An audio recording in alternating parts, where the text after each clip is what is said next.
And welcome to the station, Triple H 100.1 FM. You are with Small Biz Matters live in the studio with Alexi Boyd. Thank you very much for joining me this week for another one of our fantastic guests fests. We're very excited to be welcoming Declan Burton-Clark, who is from Valiant Finance. Thank you once again for joining us. Thank you for having me, Alexi. You are now officially a regular on the show, one of our regular experts that we turn to for all matters relating to small business. And today's show we're going to be talking about is, well, it's a bit of a gobbledygook one for me, and that is small business lending. And I think it would be fair to say that the goalposts have moved somewhat in the last, say, couple of months or so because of certain political and Royal Commission-y type of events. But it's quite difficult, I think, as a small business owner to really understand small business lending. I mean, oh, that's a very squeaky mic today. And it's a bit of a moving feast of a topic because, of course, we've got the changes that happen at a federal level. It feels as though, you know, even local, state and other politics might impact on whether or not big banks or smaller lenders are actually lending. How's everyone feeling about giving to small business? And we really seem to be the bottom, a bit of the totem pole when it comes to high risk and people wanting to lend to us. But, of course, at the same time, we've got politicians telling us that we're the engine room of the economy, that we're the biggest employers of the nation, that we're the biggest innovators, and yet there seems to be a bit of a discrepancy between lending to us and actually in the way of supporting us, but also expecting us to do all the heavy lifting.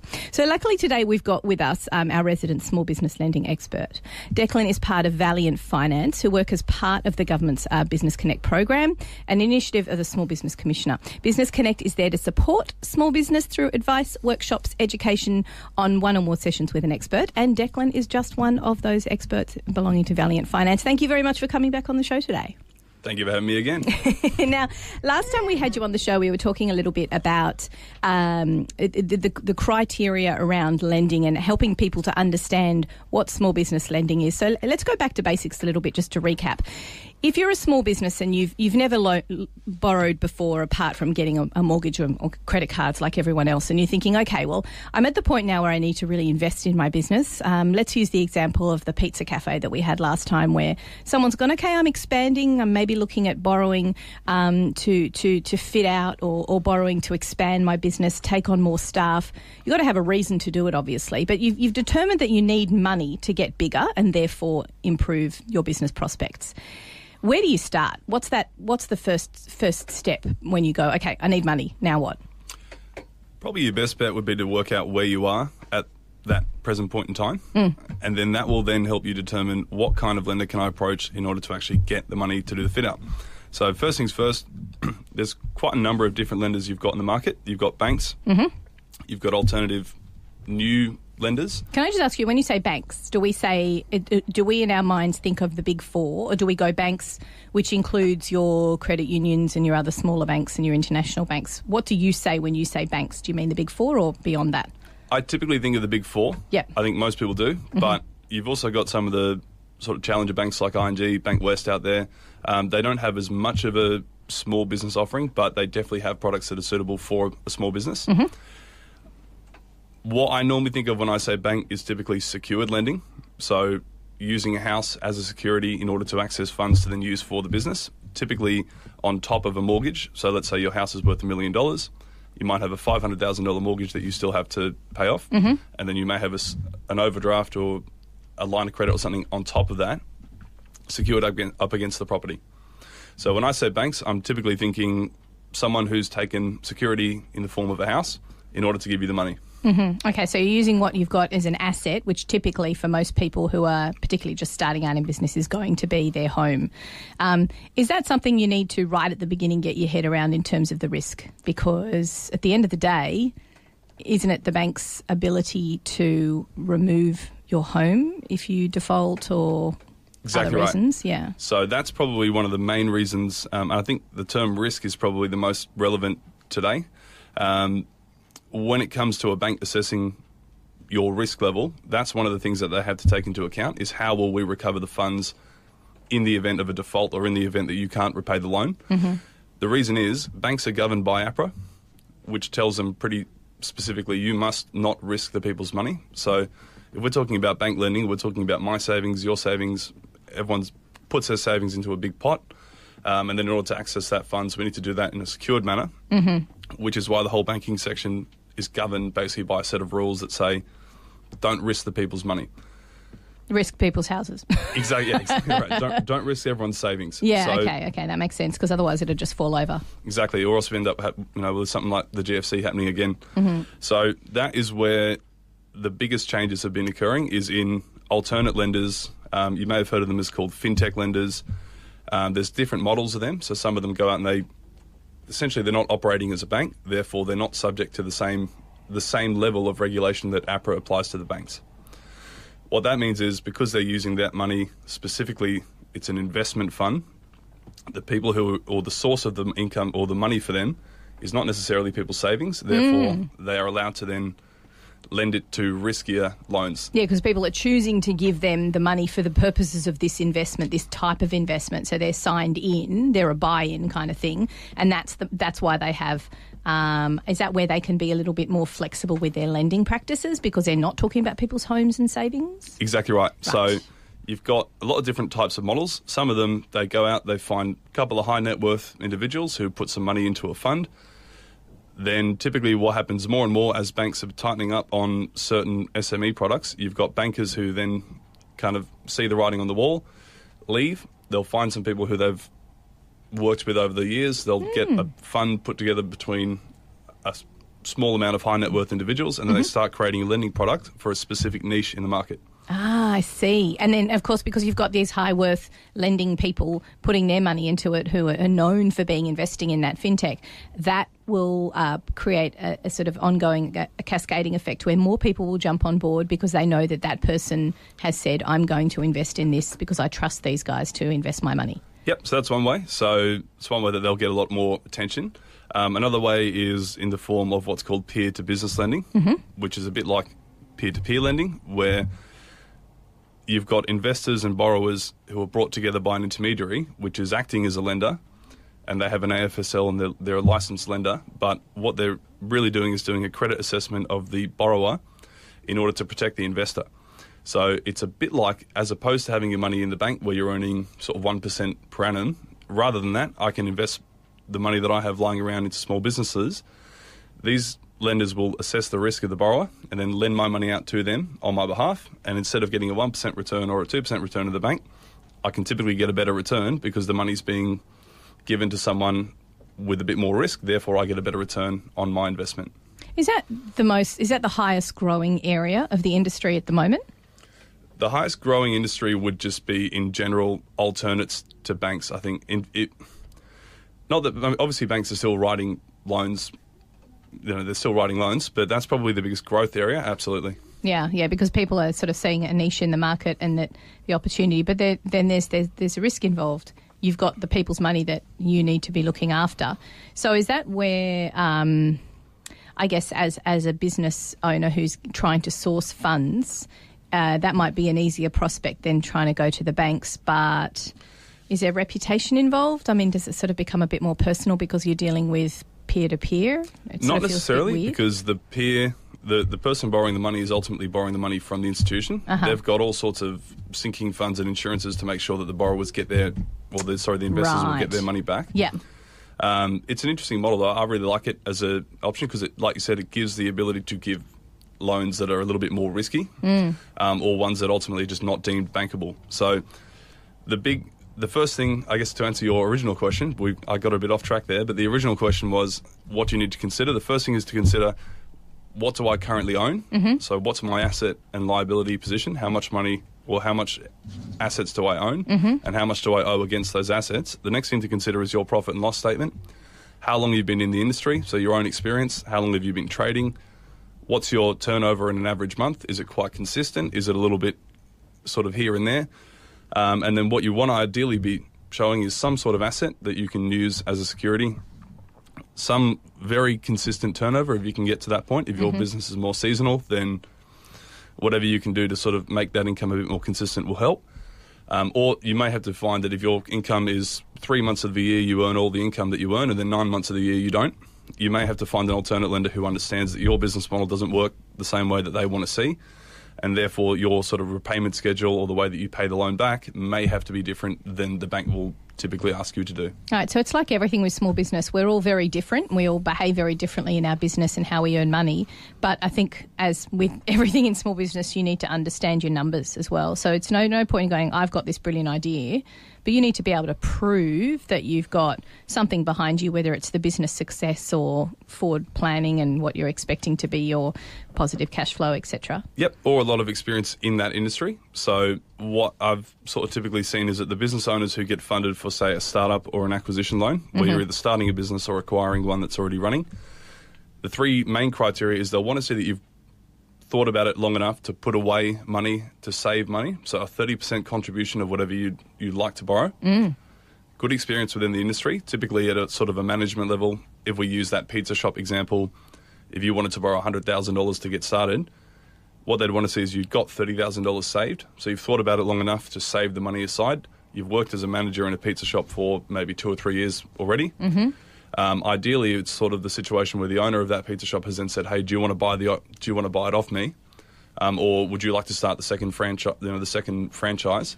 And then ideally, you've got some sort of security to back that loan up, but it's not entirely necessary based on the fact that there are those sort of alternative peer lenders who are out there.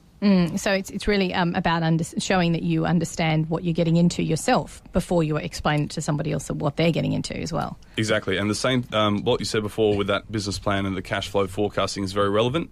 That's the sort of thing they'll want to see that you've put the thought in to make sure that they're comfortable with lending you the money. So a lot of it comes down to ultimately making the lender comfortable with lending you a large sum of money, knowing that they're going to get it back, plus interest.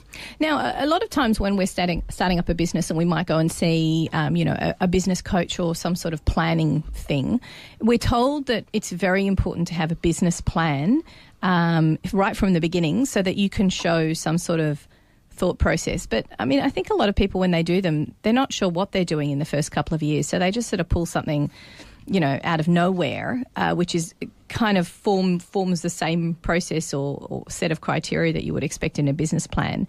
Is that where people should be putting their focus in, or should it be really in their numbers? Because both of those things take a lot of time. And I'm just wondering, in your expertise, is it better to really get your reports solid and your forward planning and you really understanding your numbers, or is it better to have some sort of document that shows what your 10-year plan is? I guess the answer is you can never be too prepared. So especially with something like that, if you've got a home and if you are planning on using that as security for a loan, then I expect that you really should put a lot more thought into that, the same way that you put a lot of thought into. I guess the example would be, for myself, if I go shopping with a list of 10 things that I'm going to get, I'll probably walk in and out with those 10 things. If I walk in there without much of a plan of what I'm going to do, I might be in there for 3 or 4 3 times as long as I would have been. And I'll probably walk out with a whole lot of stuff that I didn't plan on buying initially. So I think the same thing applies to a business, especially whether you've got maybe a family and things at home that you are supporting. It would be not only good for the business's longevity, but for your own sanity, to have it all written down on a piece of paper. So having that plan there, having time frames, having levels where you measure yourself against success that you've predetermined, and then having someone, I think an accountant is probably the first best friend you're going to have when you're getting started, is to make sure that you've got someone who's monitoring the whole thing. Ideally someone who's got good experience with people who are starting out and can sort of reach out to you and offer some advice as well. And then having something like a business coach, someone who sort of checks in and ensures and keeps you accountable ultimately, because if you are going from employed to self-employed for the first time, and Alexi's nodding vigorously right now, you know the differences between having somewhere that you need to report to Monday through Friday for work versus going out on your own, and from then on you're your own boss. You're responsible for the time that you spend, responsible for ultimately everything. So having all that stuff written out ahead of time before you get started will help you stay on track when you do start, as opposed to trying to sort of figure it out as you go along, or trying to find the time to then sit down and write all that planning and everything after you've already started, which is less likely to happen.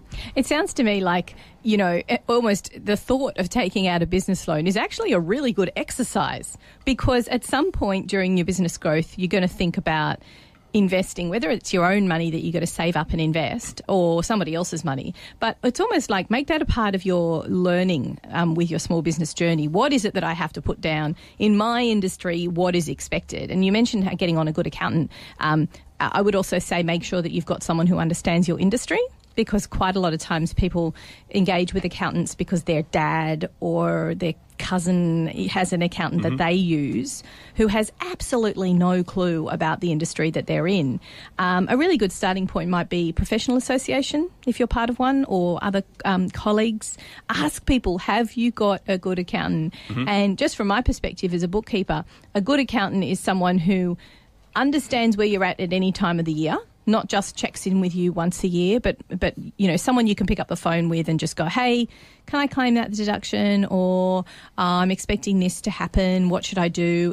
You know, you just be able to talk to them about it, because the little guys are much better at that than the big boys. And the big boys have a place, but I don't think that that's right for someone who's starting out. You want someone who's really going to be there and handhold, I guess, a little bit. And it also depends what your aim is to achieve. If your plan is to run a local business that services your own area, and that's what you're ultimately trying to achieve, then you should probably find someone in the area who who's local, who knows lots of businesses. Exactly. Someone you can go and speak to, someone you can see throughout the week. Like I said, someone you can call. I think that part is very important. There's a lot of things that you may not know or understand. So rather than sort of, again, making that mistake as you go, it's probably easier if you've got someone you can just call, ask the question and get an answer on the spot. So, exactly.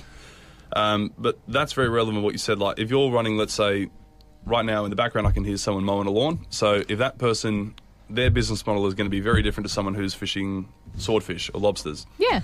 And it's going to be seasonal. One is going to be seasonal, one's not. So I think it's very relevant. If you know someone in your industry whose business you're trying to emulate, maybe you call them and ask them who their accountant is. That's right. And then just and ask let for that some take you away. advice too. I mean, I don't know of anyone, even competitors, who, you know, you need to have people around you that do the same thing as you. And this is one of the reasons why, because when it comes to lending and understanding the marketplace for loans, they might have more experience with you and are happy to help you in that way. Absolutely. We work with a lot of mortgage brokers as sort of a bolt-on to their businesses, and I think mortgages as an industry is incredible. The amount of mortgage brokers that are out there who do the same job, but from a community point of view, are very open to sharing information. You know, if there's a Facebook page called Finance and Coffee, which we're lucky that one of the guys who founded that works for Valiant now. But he introduced us to this community of brokers who are all out there. They'll post difficult scenarios online, and 10, 15 people will comment in there and say, hey, you should use this bank. It's going to be the best result for the customer and everything. So it's very customer focused. So yeah, I love that. I've never really found, especially in Sydney, I mean, everyone's very Australian. They're happy to give advice, help you out. Yeah. No one's too cagey on sort of who their accountant is or anything. Exactly. If you ask them the question, they'll probably give you the answer. Yeah, that's right. Look, we're going to take a quick break here on Small Biz Matters. And when we come back after the break, we're going to talk to Declan about, what's the changing face of small business lending after we've had the Royal Commission, and what can we expect in the next 12 months or so. You're listening to Small Biz Matters on Triple H 100.1 FM. We'll be back after this. Now, today, of course, we are talking to Declan Burton-Clark, who is our expert on small business lending. So thank you very much for joining us once again.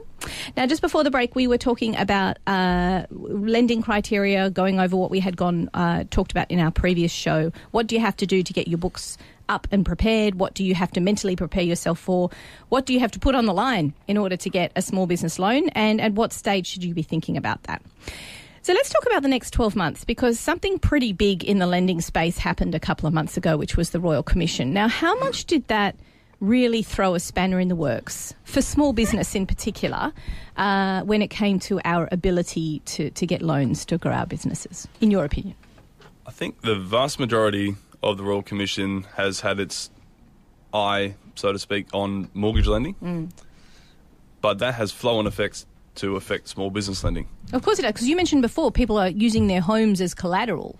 Well, therefore, if, you know, the trickle-on effect of that whole home loan space and the ability to borrow against a home, that's going to be affected, right? Yep. So the first thing, that's spot on. What it affects is what they call an LVR, so your loan to value ratio. Example, your house is worth $1 million and you owe $800,000 against that house. It's an 80% ratio. So the loan size compared to the value is going to be 80% of the total value. So the first thing the Royal Commission has done is it's brought down the average LVR that a bank will typically lend to you. So rather than lending you 90 to 95 or even 100% of the value of the house, typically they'll probably cap you out at about maybe 70 or 80%. Okay, so that's significantly lower because of what's happened? Yep. Well, if you imagine the average housing price in Sydney being, let's say it's roughly $1 million, if there's a 10% reduction, it means there's $100,000 less access to capital, basically, from that house. So the other main effect it's had is that it has altered the mind of the lenders. So in order for the lenders, whether they're banks, alternative lenders, whatever they are, they're ultimately in it to make a return. And so if it's harder to make a return through residential mortgage lending because there's less demand, so as the rules sort of tighten up on what you can and can't lend against a house, people will buy less houses. Yeah. So if they're not going to buy houses, they're going to invest you either sort of invest in houses typically, or you can invest in business.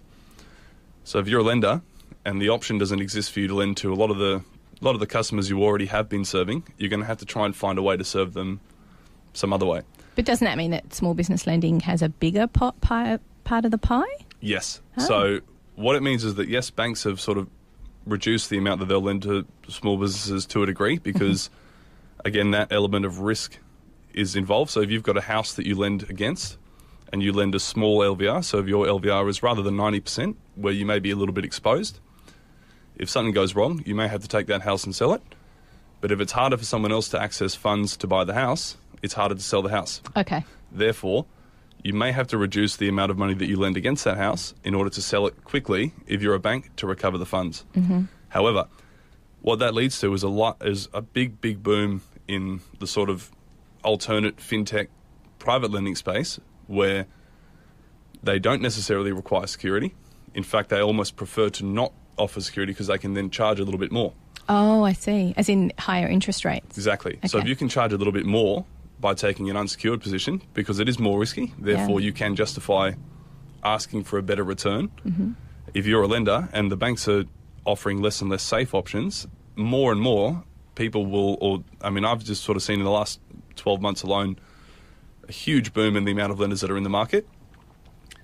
Just from 12 months ago to now, there's quite a few more players in that market. There's also a lot of changing product. So where they may start out and their product is very specific, you may require, let's say, there was one example where there was a lender who was doing loans to people with a one-day ABN. Oh, God. Yep, so not a huge amount. They'd normally sort of cap their loan at about $10,000, $15,000. So they weren't just lending the money to anyone.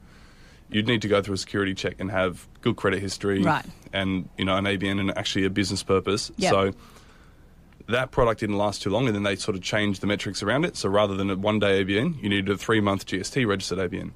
Okay. And then that product has evolved again to be a slightly longer time in business and a bit more trading history. So I think it's a good thing because there's more people out there willing to take a risk because there was a better return in it for them if it works. And also because of the fact that there's more options, they have to be more competitive with each other in order to actually write business. So if you wanted to start a lending fund today, rather than you going out and competing with sort of all the larger ones who are out there doing a very similar product with a P&I loan, where you give someone a bit of money today and then you've got a term that they're paying it off, you may have to be more innovative than that. Rather than going out to the market and doing the same thing as a few other lenders, you may have to create a really specific niche product that only works for a certain market. So I think there is benefit in that. And in the longer term, I see that actually becoming a better lending environment for small business because there will be more option. And with more option comes competition. With competition comes better outcomes for the customer. It sounds to me like the small business lenders are behaving a little bit like small businesses. Yeah, basically, exactly they're, right. They're niching and they're being a little bit more agile and they themselves are evolving with the market. I mean, we do this on a daily basis as small businesses, so that's kind of good to see. Mm-hmm. A lot of them understand, like you said, they've got a small business mindset themselves. They're trying to understand who are we lending to, how do we reach that audience, how do we do that within the budgets of what we have, how do we manage our investors giving us capital and lend it out in a way that's fair to both. So I think I think a lot of them have a big challenge ahead of them, and it's one I'm not very jealous of. I think it's a very hard thing to do, to manage the expectation of your investor and your borrower, but also to keep things fair, keep things competitive. But I think ultimately it's a good thing for the people who are borrowing the money, which is for the best. It's a good sign of a maturing financial services sector. So I think as an outcome of the Royal Commission, that's probably not a bad outcome. Whether it was a direct one and one that they specifically set out to achieve, who knows? Who knows? Probably not. Who knows? But I think it's a cool outcome, and I think the more the technology aspect as well of how a lot of these smaller lenders are doing things means that they can often save a bit of money on having as many employees as like a bank would have to have. Therefore, they can offer better rates and better terms and better conditions as well. Because they've got less overheads. Exactly. So if they've got less overheads, and let's say, for example, you had a small fund, maybe one sort of figurehead who used to work at a bank who is the managing director of that lending fund. You've then got their investors who invest in the company, and they may only have one or two people in their credit assessment team, and then one or two salespeople who are finding customers to service. So that as a business model can be quite sustainable if they can then do that at a scale and then slowly build themselves up. And then they can create a really, really good lender that works in a specific niche. So maybe if you fast forward 5 years from now, if we've had a couple of hundred of them enter the market, the ones that are very good will sort of naturally survive. The ones that aren't as competitive will sort of fall by the wayside. And then at the end of that, in 5 years, 10 years' time, we'll have an environment where there's a lot of lenders, more established brands. And that's another trend I've noticed is more and more people are used to the idea of not borrowing from a bank. Yeah, that's becoming a little bit more safe, isn't it? Yeah. Yeah, a bit more safe, but also a bit more, I guess, subconsciously normal. So rather than it being a traditional model of I go to the bank, I think as well more sort of millennials into the market, people who are a bit more free, maybe free as a generalisation. Yeah, they understand the idea of peer-to-peer stuff. Yep, exactly. Yeah. So they're a bit more open to the idea because they've sort of, okay, well, I guess that's just the way of things, as opposed to it being a traditional method of I've got to go speak to the bank manager, put on my suit and tie and go along and ask for the money. It's less so that mentality, more so, well, why don't I just give it a Google and I'll do my own research and I'll find a lender that's going to suit my needs. Yeah, exactly. And look at reputation and testimonials and things like that. Exactly.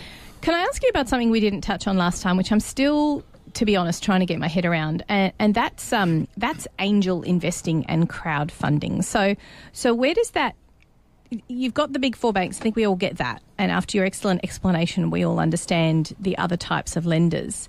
Are angel investors just kind of like one of those other types with a middleman who, weighs up the risk versus of what the lendee wants and what the lender is willing to give? Is that a similar thing, or is they just kind of like angels fly in and go, oh, this looks like a nice business, here's $100,000? I mean, I really just don't...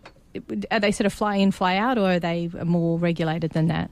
So I can speak to this to some degree. I'm probably not the expert at this. More so debt is where I can be helpful. But an angel investor is typically an individual who has experience within a certain industry and has good knowledge of that industry to the point where they understand the emerging kind of disruptors of that industry. They themselves typically have done very well in that industry through their own business or through ownership of multiple businesses in that industry. And then they make a decision to invest normally smaller initial lumps of capital, so maybe 50 grand, 100 grand, to help that person get from sort of A to B a lot quicker. Where they differ from a venture capital firm would be an angel investor will typically be more hands-on because it's their own funds put in, and so they're not typically like those alternate lenders who are AFSL listed licensed lenders. They're more so someone who is putting money in almost not on a handshake agreement, but with a sort of a contract drawn up typically between just themselves and the company. And because it's their own money going in, they have a vested interest in seeing that company do well. So as opposed to a lender who will give you money to see a return on that investment, normally in a percentage of the amount that you've borrowed. Mm-hmm. An angel investor will invest in you for a share of equity within the company. So Shark Tank, really. Shark Tank, Right, exactly. okay, cool. Because Yeah. I couldn't get my head around what the difference was, but yeah, no, that's a good explanation. But so the venture capital firms will be ones that are, like you said, they're normally run by super funds or they've been given money by a bank to spend a significant amount of money into a company to see it grow very, very quickly. Mm-hmm. So Valiant is a great example of that. We were venture capital backed, but an angel investor will typically invest in a smaller business, maybe with one director who has a vision for the company and is looking for a small amount to basically get them from A to B quickly. Mm-hmm. But they may not be looking at growing to the degree of 100 times within 3 years. So I think that's probably more your venture capital realm. Yeah. Angel investing is more so getting to a point where the business is doing well, and then that angel investor can either walk away and take a big sort of a payout for their time and money invested, or continue on and maybe they'll invest a bit more, or they might bring other friends of theirs in to invest as well if they want to keep growing. Yeah. But a bit more personal, a bit more one-on-one, whereas venture capital is a bit more institutional. Yeah. Okay, that's a really great explanation. Thank you. Now I know what it is. Now, I just want to take a quick break again here on Small Biz. And when we come back after the break, I just wanted to ask you a little bit about some of the worst case scenarios that you've seen where people have really stuffed this up, both from a lendee and maybe a lender's perspective, and why it's important to engage with a broker such as yourselves and what you can expect to have when you have that conversation. You're listening to Triple H 100.1 FM and Small Biz Matters with Alexi Boyd. We'll be back after this. Welcome back to the studio with Small Biz Matters, the half-hour program where you work on your business rather than in it. Today we are learning all about small business lending with Declan Burton-Clark from Valiant Finance. Those of you who are not familiar with Valiant Finance, Declan, how can people find out a little bit more about the services that you offer? Best bet, jump on the website, valiant.finance. It's a little bit fintech. There's no .com.au at the end of that, so...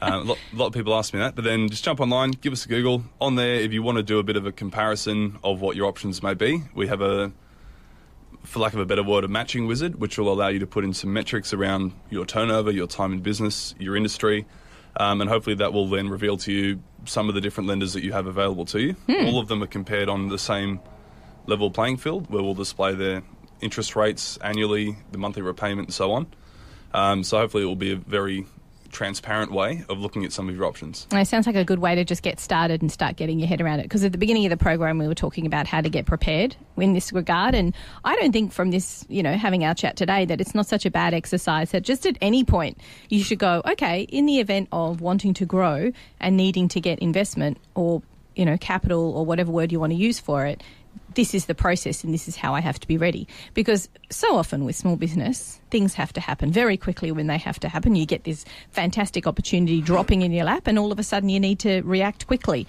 Better to be prepared and understand what the process is. So that's where Valiant Finance can help out. Stay on.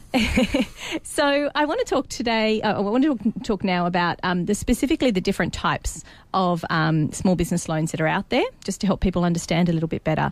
But also... I guess, give me some examples of where it hasn't worked out for the client or for the lender, and why that is the case. So I think one of the main important things is making sure that you find the right type of facility. So a bank overdraft is a specific kind of loan. Now, typically, if you just look at it and I think maybe better to point out, a lot of people do borrow money to grow the business, but more and more, I come to the realisation that people don't often necessarily borrow the money because they're trying to grow the business. They'll borrow the money to gain more control over what's happening with the in and out flow of cash in the business. Yeah. So that has been the mindset of lenders, is try and determine within a certain industry, how does the money come in and out of that bank account, and how can we help ensure that there's always money there ready to be used when it's needed.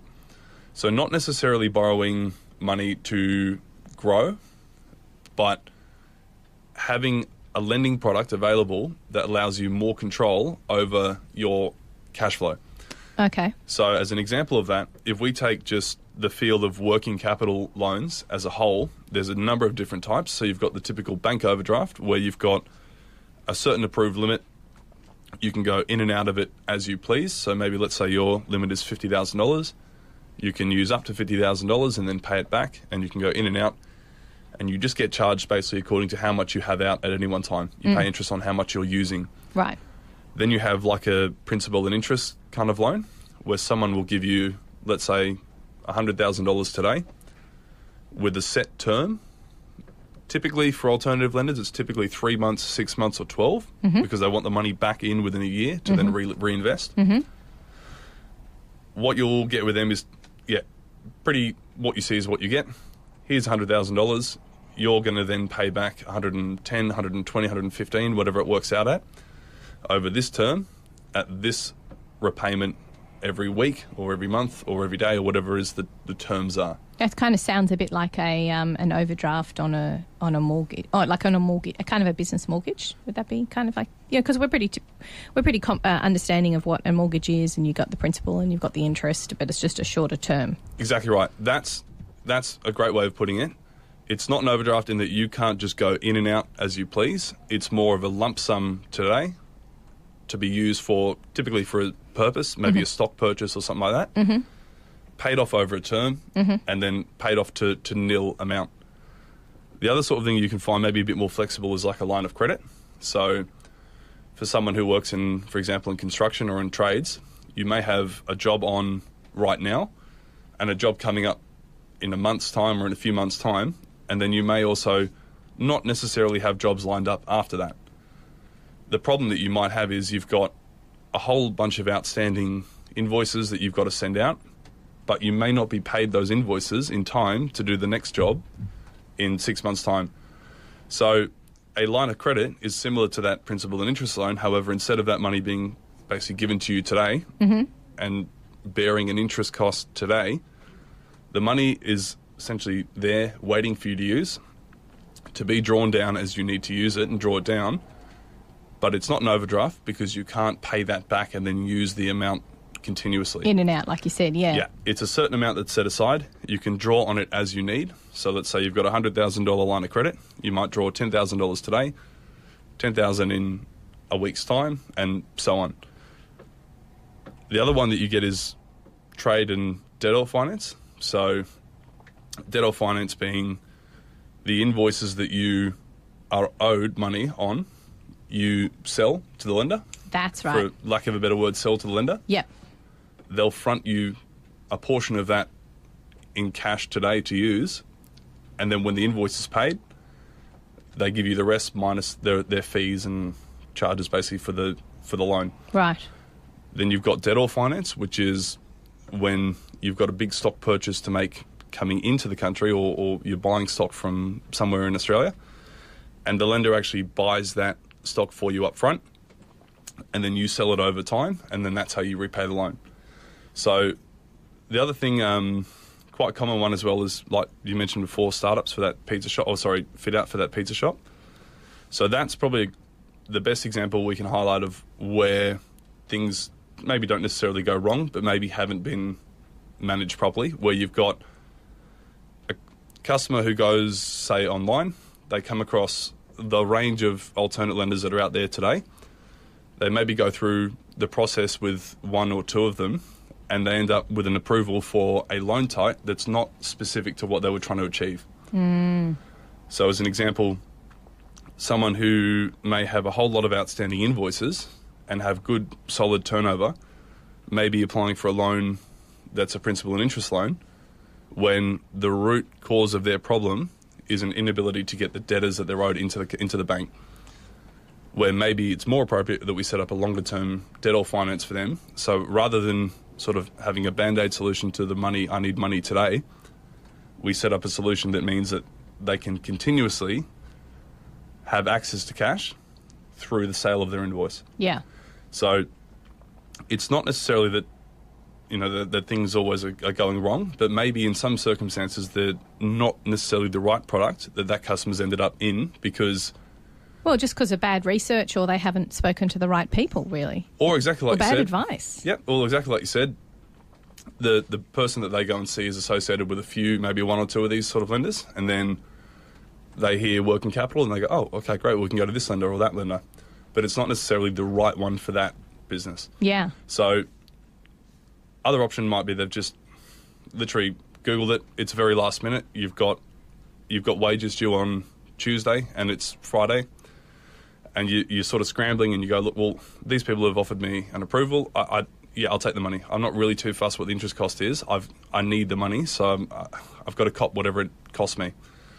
So I think that's probably where it's best to have someone on your side who can explain that option to you up front, because the other thing is you don't want to be shopping around with these sort of things. Each time you go through a process of trying to gain an approval, so you go through an application, it will affect your credit file to a degree. So if you go into one and then a second, the third will likely ask you, why have you gone to 1 and 2? What happened there? Oh, well, you might say I was approved or I was denied, and they might say, well, if you were denied, it's likely that our own assessment will uncover the same thing, and they may not take your application on to begin with. So it's important that you go to the right one the first time for two reasons. One, to not damage your credit file, and two, to make sure that you end up with a loan that's not necessarily good for today, but good for tomorrow, next week, 6 months' time, a year's time, and have someone on board who will help you manage it. So they'll call you and they'll say, look, you've reached this point in the loan.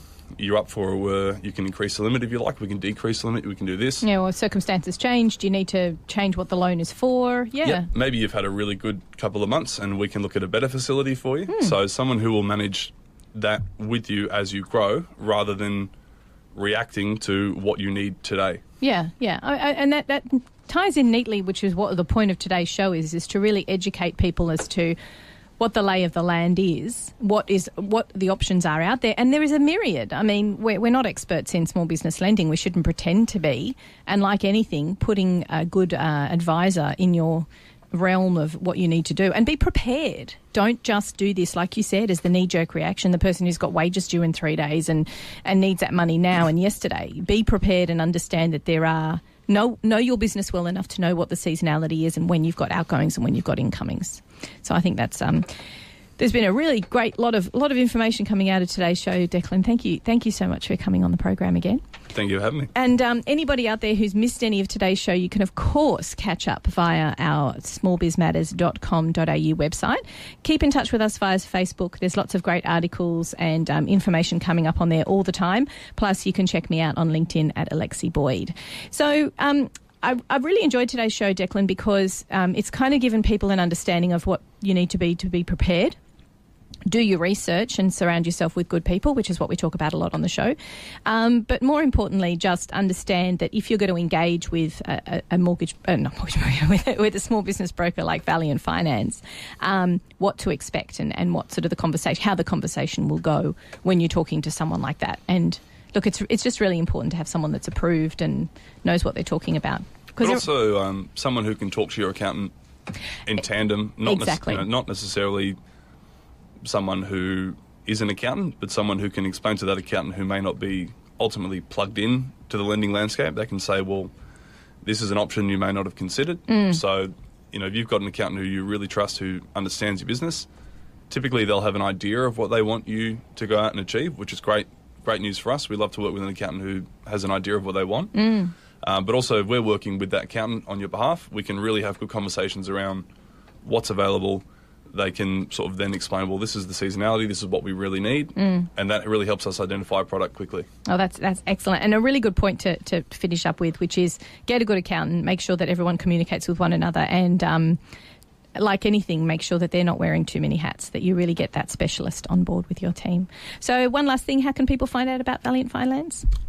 Jump on the website, valiant.finance. Alternatively, we've got a 1300 number you can call. Someone will answer if you ring that. I hope I'm not over-promising now. People will call in and maybe not. No, I'm kidding. Someone will answer the phone. Also, you can jump onto the government's small business website at newsouthwalesgov.com, the Department of Industry's Business Connect program. There's a whole lot of advisors out there, not necessarily specialists like us, but there is general advice available to you. You've got 4 hours to spend with a general advisor who you can talk to about literally anything that comes to mind. A lot of them are very plugged in, so they'll know specialists who can help you depending on your specific problem. They won't do all the work for you. That's not part of the program, but they will be able to point you in the right direction so that you can go out and find the specific advice that you need relative to whatever it is that your business does. And don't forget, everyone, it's free. It's available to you. It's part of your tax-paying dollars. So use it as a small business. They've also got some fantastic training workshops and a few networking events around the place as well. So tap into that. Thank you again for coming on the show today, Declan. We'll welcome you back in the show when we have another Royal Commission, perhaps. No. Yeah. Always great to hear from your advice when it comes to small business finance. You've been listening to Small Biz Matters. We'll be back next week. Next week's guest is Julian Leeser, Federal MP for Barara. So if you've got a question for him and you want to ask him a hard-hitting question about what's going on in your small business, feed it through to us and we'll include it and expect him to answer the questions, because we like poking politicians with a stick here on Small Biz Matters. Thank you for joining me again, and we'll see you next week, Tuesday, 9 a.m. on Triple H 100.1 FM.